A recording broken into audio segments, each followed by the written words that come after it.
Hafiday. Welcome to Marianas Press, and now we're joined with the president of the Northern Marianas College, Dr. Galvin Deleon Guerrero. Dr. G, thanks for joining us. No problem. It's great to be having this first interview with Marianas Press, and congratulations again. Thank you. And so I reached out to you wanting to discuss President Donald Trump's impact on education, but specifically what it means to the Northern Marianas College. As a longtime educator yourself, maybe we'll start with the announcement that NMC made that you wrote last week, when there was a lot of confusion and anxiety around the quote-unquote pause on federal aid. And so what can you tell us about that? Well, it was really important for us to make it clear that based on our communications with our federal partners, as well as our analysis of the situation and the ongoing announcements from the White House, that we wanted to make it crystal clear that our students' financial aid would not be affected. Because that was the first concern almost all our students had, understandably so. So we wanted to assure them that you would continue to receive your federal financial aid uninterrupted, and you could continue attending classes as scheduled. So that was the most important thing. Then the second most important thing was to inform not just our students, but the entire college community and the broader community that the college was very proactive in not only trying to understand what was happening, but also respond to what was happening. So we assembled a sort of a Delta Force strike team, pulling together key leaders at the college, and we came up with a game plan that started with first having our college officials reach out to federal program officers to seek clarification on what would be affected, what would not be affected, and then to also seek guidance on how we could move forward. So we had already begun that process when the memo was rescinded. And we'd actually begun that process when the executive order started rolling out. So, one thing that has always contributed to our success as an institution is close collaboration with our federal partners. So it's the first thing we did, and we've started hearing back from a lot of our partners, particularly the federal program officers, and that is informing the next steps we are going to take. And so was any amount of funding impacted during the initial memo? Was anything frozen? I understand some other entities on the island were impacted. Was any money touched at all? Not as far as we know. And that is for a couple of reasons. One, there's a lot of concern about our facilities, right? Because we are an active construction site. The Student Center is on schedule to being finished this year. We're going to break ground on 4 more buildings. But what we kind of reminded people internally is that all of these buildings that were approved by federal grantor agencies were all approved during the first Trump administration. So, we took some confidence in that, some comfort in that. And then we had yet to receive any federal funding from like the Bipartisan Infrastructure Act. So that was not going to affect our facilities. So, and based on the responses we're hearing back based on the responses we initially received before the memo was received, we were okay. We do have a few programs that we continue to worry about, based not on the OMB memo, but more so on the executive orders. And we're developing a strategy to help those programs. And what actions are you taking? Can you explain what you're preparing for? Well, for some of the programs, and for a number of federal grants that we have received, those grants were meant to serve as sort of like startup funding for programs that we could basically test to see if they work, and if they work, then we need to figure out a long-term solution for them that does not rely on federal funding. So even before Donald Trump was elected as president, we had already begun plans to institutionalize those programs. So when it was announced that the funding was going to be frozen, or the executive orders are threatening to cease funding for some of the programs, we had, without even knowing that was going to happen, we had already begun planning on how we're going to incorporate some of these programs into our regular kind of local funding or some of our auxiliary funding. So that's one solution.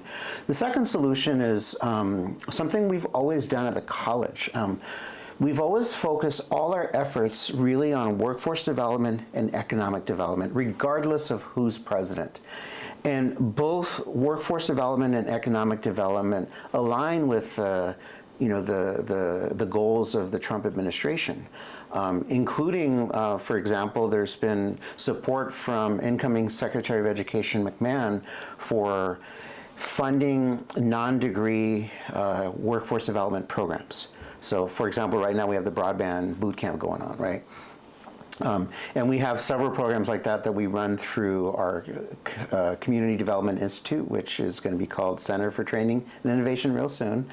And these programs do help you earn some college credit, but these are not degree-bearing programs. They're just straight workforce development programs. So we're kind of used to offering programs that have been supported by the Trump administration, the first administration, and are aligned with some of the current workforce development priorities. And to put it into perspective for some people, how much federal funding, even just for building those 4 buildings, does NMC have or will have? Like how, it's a huge slice of the pie for NMC. It's a lot of money from multiple federal grantor agencies. Are we talking billion or? About 100 million for all 5 buildings. We have the Student Center, we have 2 classroom buildings funded by HUD through the CDBGDR program under NMHC, as well as 2 buildings funded by the EDA. One is the Workforce Training and Development Center, and the other is the Research Building. Have you received any official communication from any of the association of colleges that NMC is a part of, or from the Department of Education, or from any of the accrediting institutions? Has there been any official communication? Yes.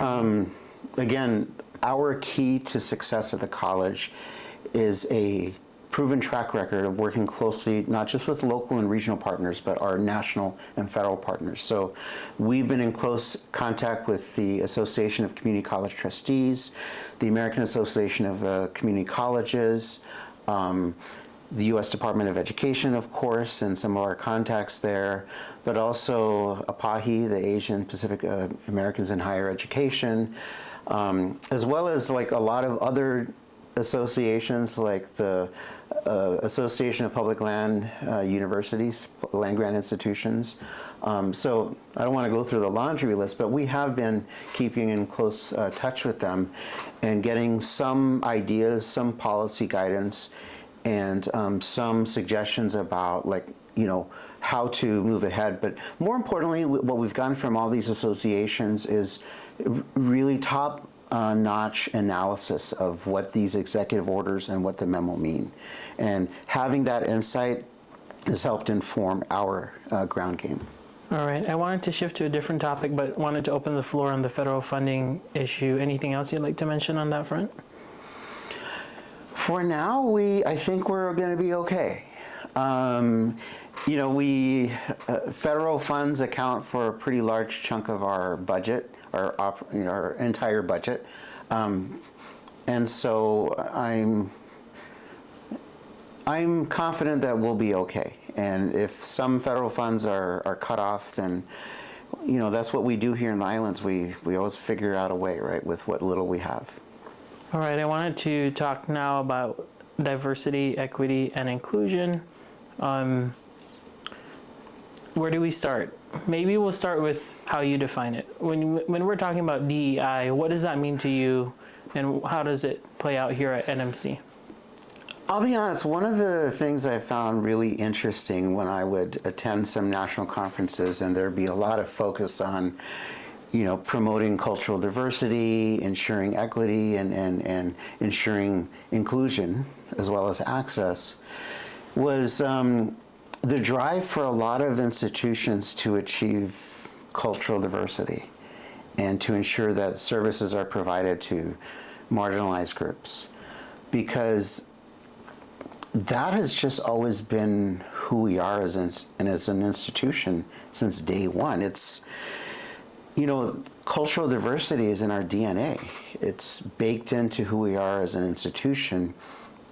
So I definitely appreciated having our voices being amplified on a national level. But here on the island, we've always been welcoming and respectful of many different cultures, including our own indigenous cultures. And it's not something that we've had to really, I don't think it's something we have had to really worry about. We have to ensure that we're respectful of all our cultures, and we have to make sure that we're not overlooking any marginalized groups. But that doesn't take much effort, because that's just who we are. It's that value of respect, like that's who we are as a people. So when I think of the impact that the national conversation could have on us here at the college, I find comfort knowing that before it was a trend at the national level, it was just a way of life for us. And we've gotten very creative about being inclusive as a college and as a community. For instance, there's a lot of a lot of questions and concerns raised about having gender conforming restrooms. And our solution was to, like in our new buildings, was to have unisex options for restrooms. Because when you get on a plane, all of the restrooms are unisex, right? And that is inclusion without having a label, right? Without saying, oh, this is the girls' restroom, this is the boys' restroom, and it doesn't matter what you identify as, it's a restroom for all. And I think that's generally a good approach to take, is to focus on inclusion in a manner that is, I think, very organic and also very, I think, creative. We've seen Trump fire people just for sitting in on DEI training. When it comes to NMC's standing or status, are you a minority serving institution or ANAPZ? So we are a minority serving institution that qualifies for ANAPZ funding. Right. How does that fit into DEI? And are there any programs within NMC? I'm thinking about, programs that help students maybe go off to college in the States. I mean, are you concerned about those programs, the future of those programs? So that's really kind of a twofold question in my mind. The first one is a question of diversity, equity, inclusion. Because, like I mentioned earlier, being culturally diverse and inclusive is just who we are as an institution. We never really had to adopt some kind of DEI statement, right? So that's something we don't have to undo. That's just who we are. Now, when it comes to specific federal programs that support our Indigenous students pursuing post-secondary education, that is something that we're taking a close look at. We have a couple of grants that support initiatives like that, but these are the same grants that we've already planned to institutionalize and sustain without federal funding. So that was already being planned before the new administration entered the White House. So we've already begun figuring that out and figuring out how it's going to work with our appropriations budget and figuring out where these programs are going to be offered within the local payroll. I wanted to ask perhaps a more personal question about DEI. Do you believe that DEI is necessary, and do you think it lowers standards in education? I know that is a big question. Does it lower standards? Because that's the argument, right? Is that having DEI has contributed to lowering standards, at least from the Trump administration. Well, Northern Marianas College, as a community college at heart, we have an open admissions policy, so we pretty much accept everyone. And that already sets the stage for an inclusive meritocracy, if you will. Unless you're a foreign national that has to be processed using, an F1 visa, everyone that comes into the college is treated the same. And it just so happens that a majority of our students are Asian Americans or Pacific Islanders. And in my mind, I don't think the college lowers the bar for anyone. In fact, we raise the bar. We saw for a while that our graduates were not passing the NCLEX at acceptable rates, so we focused on that and improved the pass rates. And now you see almost every student passing the NCLEX. There was a time where the public school system required praxis of its teachers and more teachers. So we embedded that into our curriculum, where you can't graduate from the School of Education unless you pass the praxis.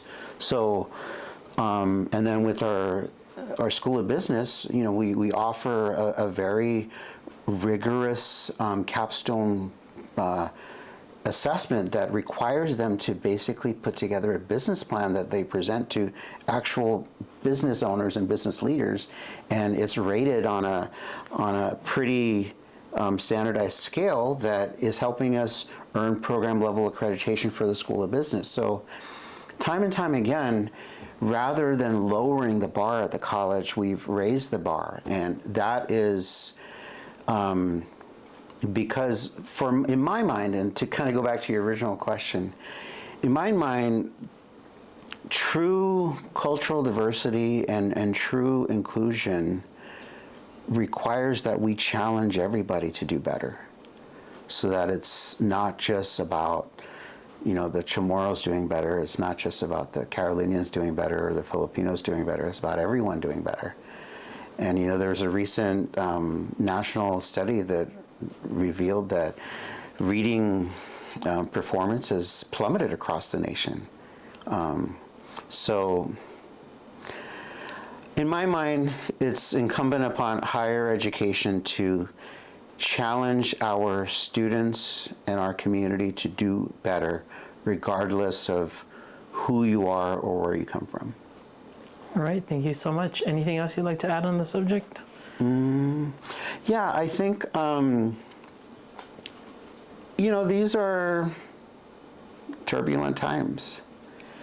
And I've always found that we as a community, no matter what crisis hits us, whether it be a typhoon, a pandemic, economic instability, or now this national conversation about the future of higher ed in the country, I always find that we as Islanders know how to get through it. We'll have really contentious debates, especially around election season, but after every election, we always come together to work together. And I trust that will get us through this as well. And here at the college, we remain committed to, no matter what happens, we remain committed to ensuring that we are doing everything we can to help our students, to help our Proa tribe, and to help our community. And as long as that's our North Star, I think we'll be okay. All right, thank you so much. Thank you for joining us, Dr. Galvin Deleon Guerrero, President of the Northern Marianas College. You can get the latest headlines on marianaspress.com.